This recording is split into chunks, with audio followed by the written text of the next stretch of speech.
الله الرحمن الرحيم، والصلاة والسلام على خير المرسلين. بكل تأكيد هذه محطة من المحطات المضيئة في تاريخ هذا الشعب العظيم. محطة لأننا علمتنا التجارب التي عشناها في هذه البلاد، وأن الإصلاح لا يأتي إلا بعد الأزمة، وأن الإصلاح لا يأتي إلا بعد المواجهة، وأن الإصلاح لا يأتي إلا بعد أن يتكلم الشرفاء بالحق. جاء الإصلاح لأن الحركة الوطنية تحملت مسؤوليتها. جاء دستور 2011 لأن 20 فبراير تحملت مسؤوليتها. جاء الإصلاح لأن نبض الشعب لم يتوقف في لحظة من اللحظات.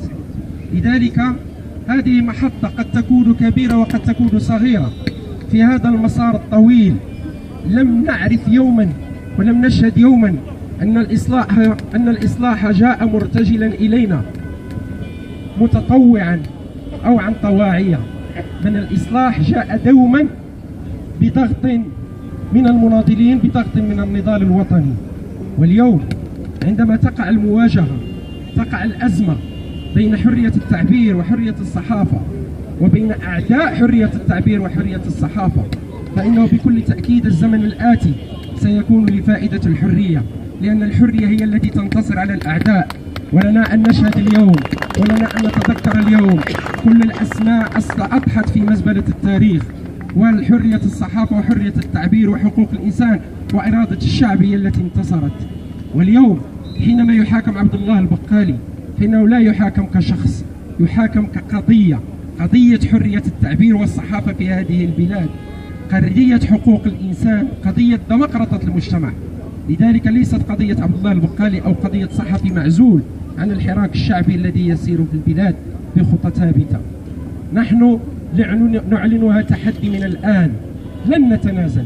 حاكمونا ما شئتم، اعتقلونا، افعلوا ما شئتم. وحركة التاريخ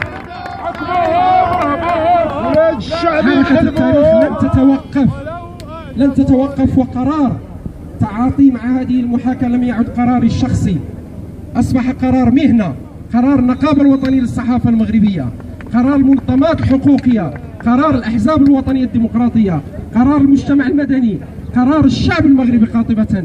لذلك لا يمكن لي أن أنوب عن أي كان في اتخاذها القرار إلا قرار واحد، أنني سأستمر في هذه المعركة.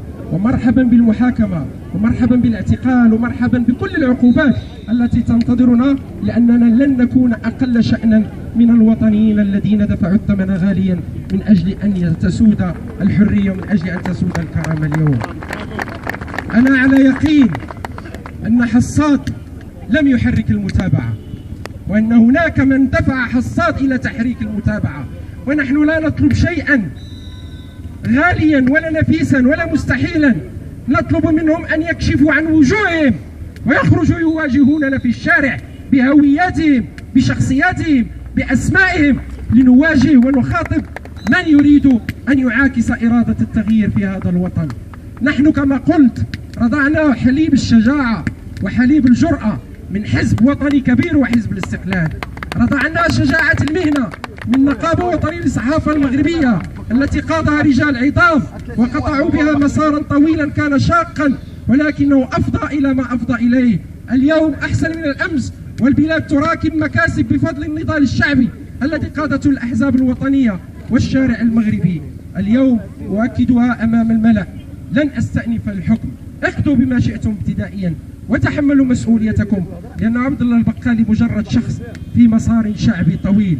تحية كبيرة وشديدة وعنيفة وخالصة وحميمية للمنظمات الحقوقية، تحية صديقة، تحية حميمة، تحية أخوية لمناضلين الشرفاء في النقابة الوطنية للصحافة المغربية، تحية لإخواني من مدينة العرائش الذين جاءوا من مختلف المشارب السياسية يساندون ابن المدينة. وأنا على علم أن هناك من جاء من بركان ومن أسفي ومن أكادير ومن وجدة ومن جرادة ومن الدار البيضاء ومن طنجة ومن من كل أرجاء المغرب، لأنه الحملة التي تابعناها على شبكات التواصل الاجتماعي أكدت بالملموس أنها قضية شعب وليست قضية شخص. وحينما تكون قضية شعب ينتصر الحق، ومن يشك في الحق لحظة واحدة فإنهم يشكوا بالله سبحانه وتعالى، لأن إرادة الله هي التي تنتصر في مثل هذه المعارك.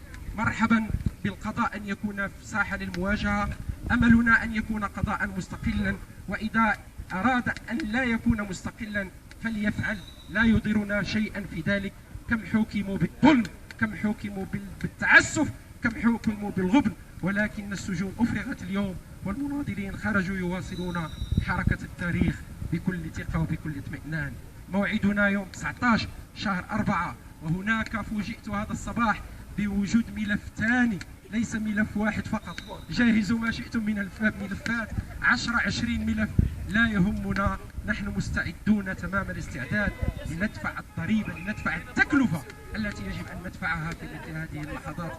لن أتراجع، لن أتهاون، لن أتخاذل، لا تهم المناصب، لا يهم المسار المستقبلي، لا يهم أي شيء في هذه اللحظة. الذي يهمنا جميعا أن ننتصر، وأن تنتصر الحرية، وأن ينتصر الشعب المغربي. تحية نضالية لكم جميعا. الشعب يوما أراد